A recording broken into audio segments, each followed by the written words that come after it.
بسم الله الرحمن الرحيم، والسلام عليكم ورحمة الله وبركاته.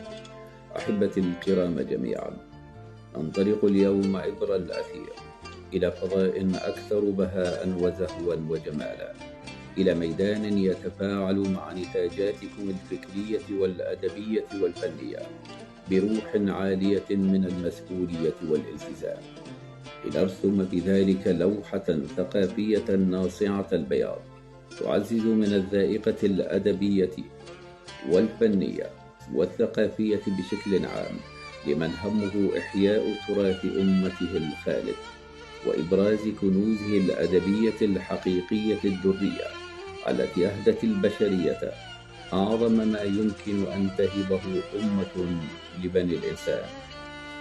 أيها الإخوة الأفاضل، إن قناة هي منكم وإليكم لا ريب أنها ستكبر بمحبتكم وحرصكم وبنوعية ما تقدمونه من نتاجات تؤصل للرقي أبهى وأسمى معانيه. فلننطلق إذن على بركة الله، وكلنا أمل بأن سفينة أدبية قادتها محبو اللغة وعشاقها لا بد وأنها راسية في موانئ السلام والمحبة والفخار. الدكتور عدنان القرشي، بغداد.